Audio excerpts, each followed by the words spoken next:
African American Legends highlights the accomplishments of blacks in areas as varied as politics, sports, aviation, business, health, medicine, dentistry, and education. We will explore how African Americans have succeeded in areas where they had been previously excluded because of segregation, racism, and lack of opportunity. I'm your host, Dr. Roscoe C. Brown, Jr., and joining me on today's program is Dr. Marsha Butler, who's Global Director of the Oral Health and Improvement in Consumer Education for Colgate.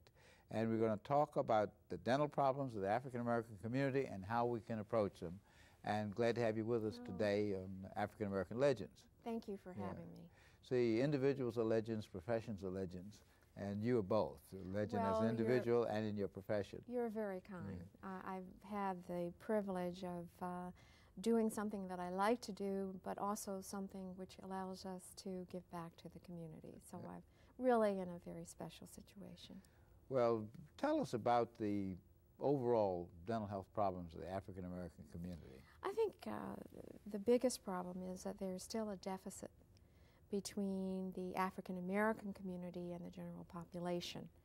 And if you take a look at a few statistics, we always hear about the 50% of the children, and I'm go to children because that's my focus here, that are cavity free.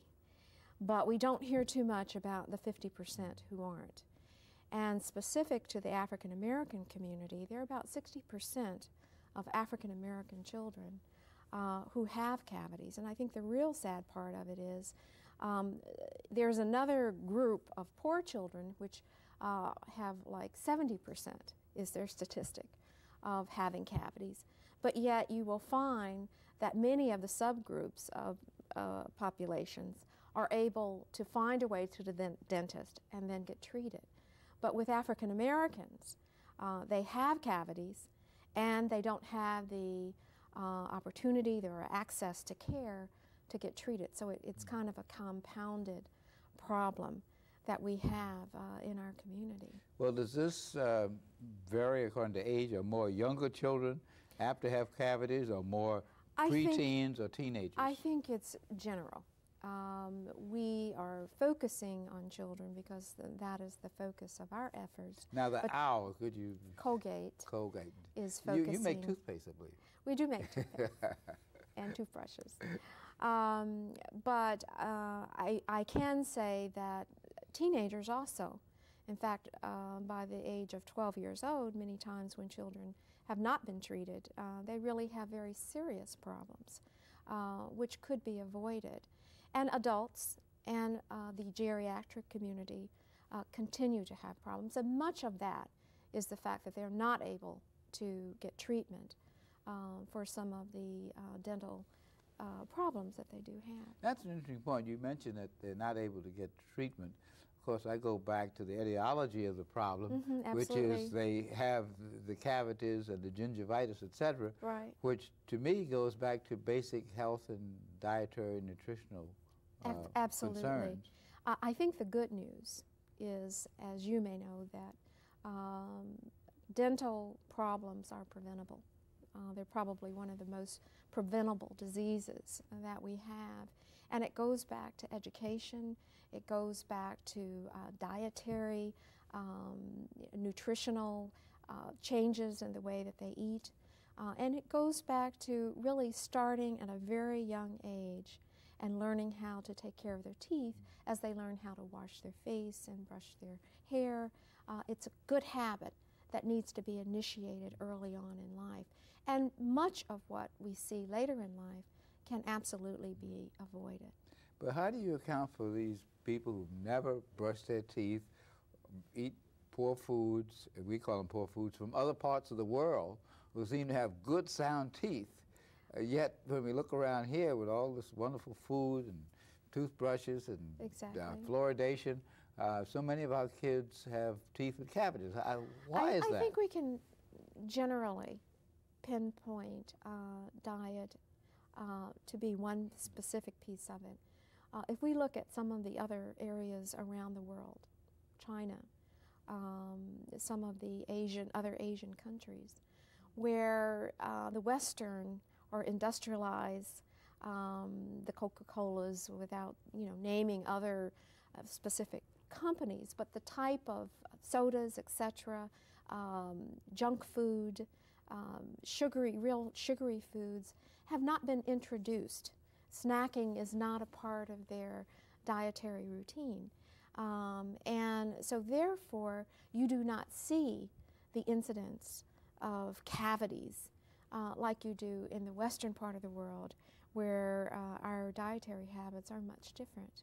And many of them have inherent cultural ways of taking care of their teeth, which we tend to look at, but we don't take seriously. Now, give an example of one of those cultural Well, for ways. instance, there are, and I'm probably going to call it the wrong name, but there are the chewing sticks in Africa. Mm-hmm. And it has been found that those chewing sticks can indeed keep the surfaces of the teeth clean.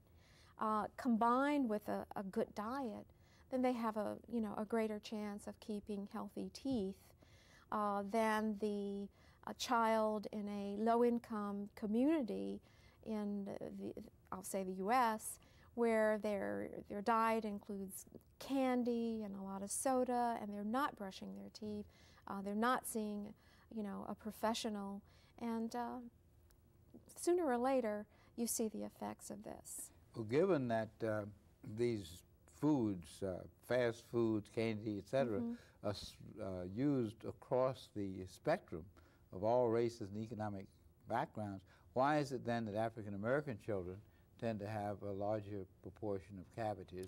Yeah, I think the biggest piece of it really is getting the information, the educational information, to our communities early on.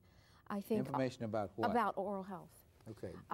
Or prevention of dental disease. Okay, well, you can educate me. What would be, if you had to name 3 or 4 things you'd have to do? Let me pull up a couple of things, which we, Colgate and some of the other organizations who are promoting good dental health, we are working to look at reaching children at the age of 3, reaching pregnant mothers so that they can begin to take care of themselves, their oral health, as well as reaching children, up to 8 years old. And some of the things that can be prevented, baby bottle tooth decay, or nursing bottle syndrome is sometimes called. This is when a child is allowed to take a bottle at will, and the liquids, it could be formula, it could be sugar water, it could be soda, it could be juice, anything but water, while the baby is asleep, goes around the surfaces of the front teeth.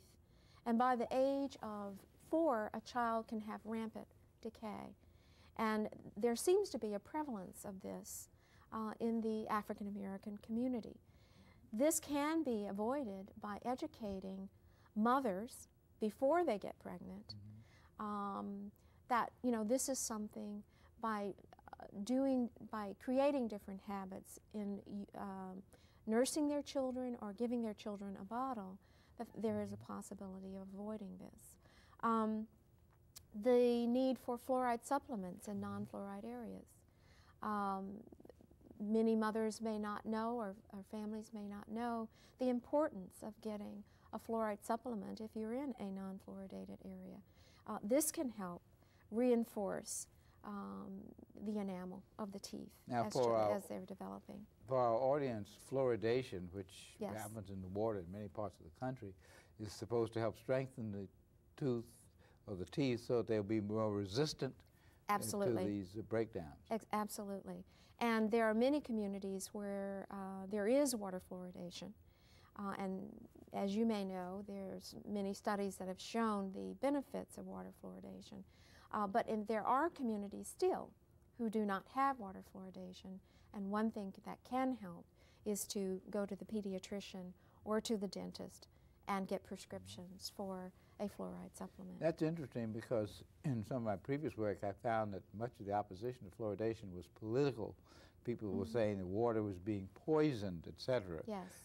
Could you talk about that a little, because this is an opportunity to do some education? Yeah, well, I think in some communities there is naturally fluoride in the community. And in those communities, there needs to be much more information to the public about what fluoride can do.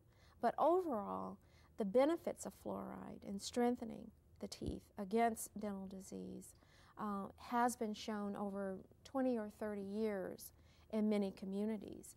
A disease called fluorosis occurs when a child ingests too much fluoride, and there are indications of that shown in their teeth. And modeling of the teeth is what it's called.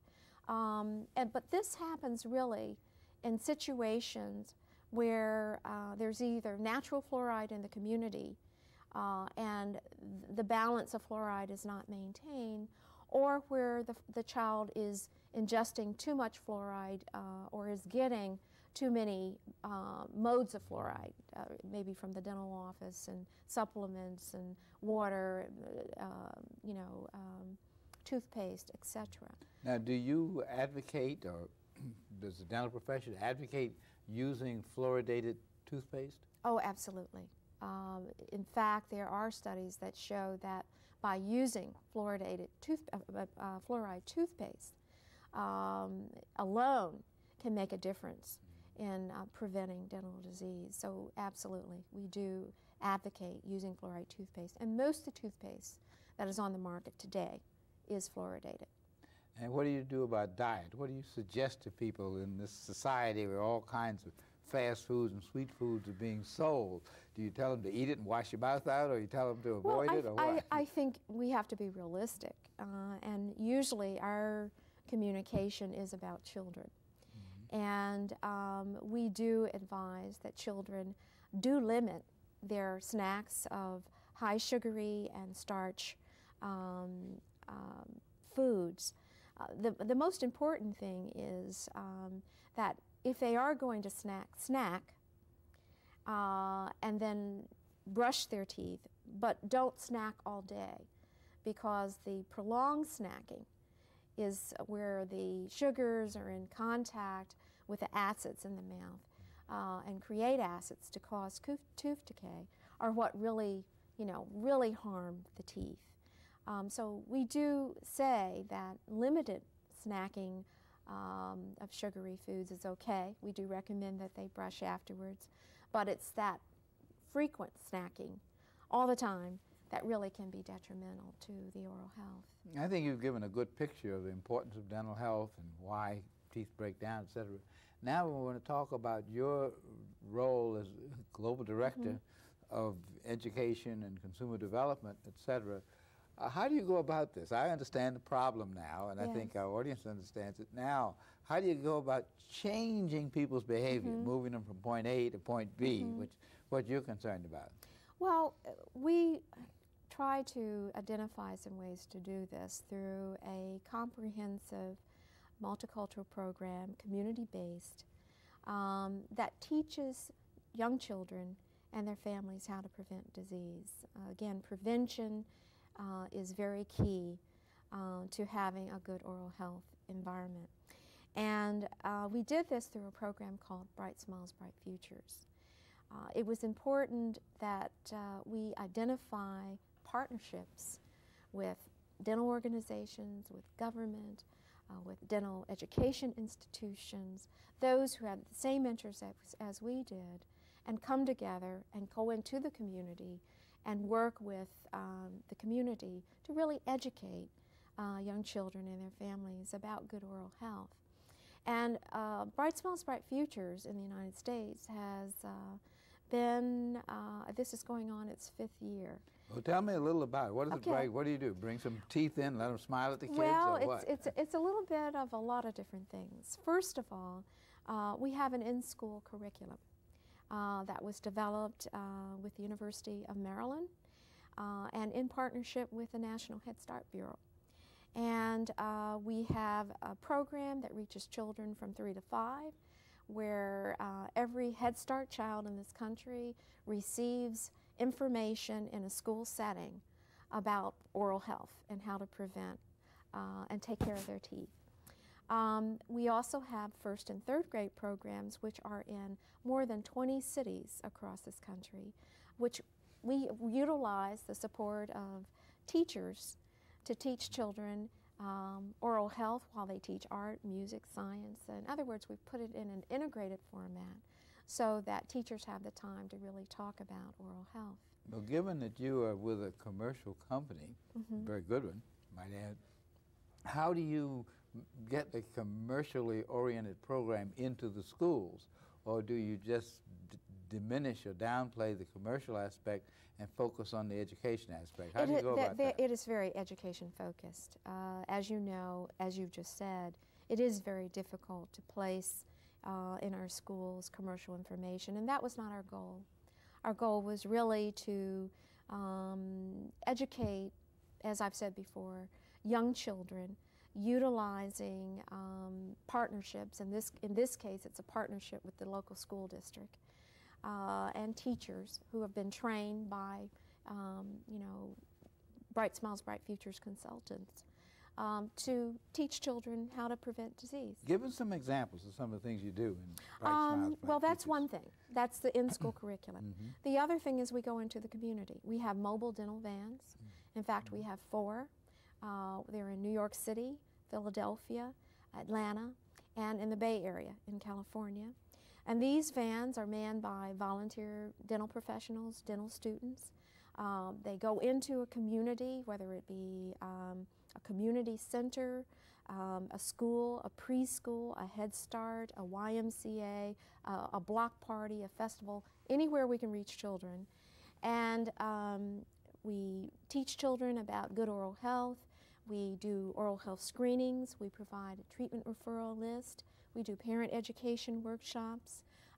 We do arts and crafts so the children are engaged in learning about oral health, and they really take away the messages that we're trying to teach.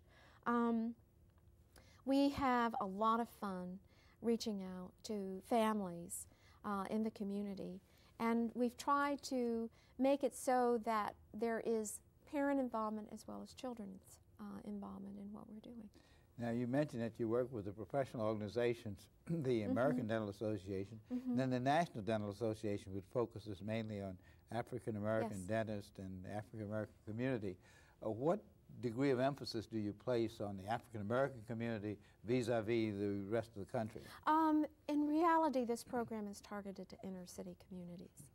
And any child in that community can be touched by Bright Smiles, Bright Futures. And in that you did mention the National Dental Association, we have a wonderful partnership that we've initiated with the National Dental Association, where the volunteers who do come out to educate and to screen children and who receive children in their offices, many of them are members of the National Dental Association. And we've been very pleased with the response and the interest and the commitment that we've gotten from that organization on this program. Well, in doing this, do you give away dentifrices? Do you give away each child, yes, toothpaste, each brushes, child that is exposed to Bright Smiles, Bright Futures receives a toothbrush and toothpaste. Obviously, we're very interested in having children who learn about how to take care of their teeth, how to brush their teeth, floss their teeth, have the tools to do that when they do go home. Now, what kind of evaluation have you done? Have you been able to find out that kids who had this program had fewer cavities X number of years later than kids who didn't? A couple of, I think, interesting evaluations. We did a field research and a pilot test when we first started this program, where we did have a control group and a comparison group, and it was demonstrated among 2 classrooms, particularly with our in-school curriculum, that those who were exposed to Bright Smiles, Bright Futures indeed had much more of a preventive orientation to oral health. They had more visits to the dentist. They brushed their teeth in morning and at night. We feel that their skill in brushing had improved over the comparison group, the control group, which did not show nearly the difference as a result of this exposure. We also did a clinical study in the Bay Area which demonstrated that more so in a comparison study with some of the surveys that have been done nationally, it demonstrated that indeed there is a difference between the oral health of African American children, of recent immigrants from some of the Asian children, that Cambodia, Vietnam, the Native American children and Hispanic children had much higher levels of decay than white children in the same schools, and also that they had less treatment. In other words, even if the child was identified as having a problem initially, by the time we came back, they had gone to have the problem taken care of among the general population. But the child who had a cavity, among the subgroups I mentioned, the ethnic groups I mentioned, they still have the cavity. What are you going to do to get them to get Well, what we're hoping to be able to do, and we believe that one of the key things that we have introduced in this country is multicultural materials, but also very engaging materials. We believe by going where the child is in their own community that we have a much greater impact than just handing out a piece of paper, which is often done by many programs, dental programs. We also think that by follow-up visits to a school, if we've gone to a school early in the year and we go back later in the year, we have the opportunity to reinforce the messages that we shared with them when we first visited. So we believe by repeated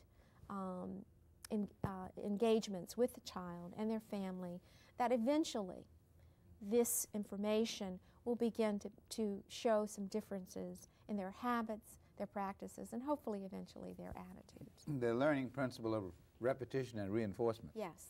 Now, speaking of repetition and reinforcement, what technique of brushing the teeth do you teach? Well, we have had many recommendations, and we contacted the American Academy of Pediatric Dentists, who said for very young children that the children should be, because they have limited dexterity, that the children should be brushing back and forth in very short strokes. There are different techniques, as you may know. There's a Bass technique, and as children get older and they have more coordination, they can do much more with brushing the teeth and moving the toothbrush up and down, as some of the techniques recommend. But we've tried to give them the simplest technique for young children that they can actually do and actually be thorough in brushing their teeth. Yeah, for those in our audience, some who may be adults, what would you recommend in terms of when they brush and how they brush? I think it's important to brush at least 2 times a day, and if you can brush more, that's all the better. I think it's also too important for adults to floss. This is very important in preventing gum disease and at more advanced stage of gum disease called periodontitis, where there's bone loss and eventually you lose your teeth. If children learn very early, if they're encouraged by their families, or even they see their families as role models, by brushing in the morning and brushing at night, they are able to remove some of the plaque or the bacteria that's on the teeth, so there's a less chance of forming decay. How to brush, I think there's so many different techniques as to how to brush. I think it's important to brush all surfaces of the teeth, the front, the back, the inside, the chewing surfaces, and it's also important to make sure that you're brushing with the brush tilted toward the gum. If you are going to the dentist, if I talk to your audience, I would recommend that they listen to their dental professionals, hygienists and dentists, to learn just how they should brush and the method that their dental professional recommends.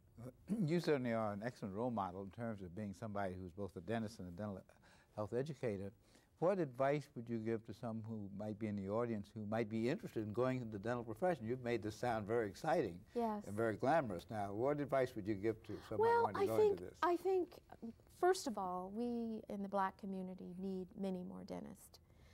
There are about 2% of the total dentists in this country are African American.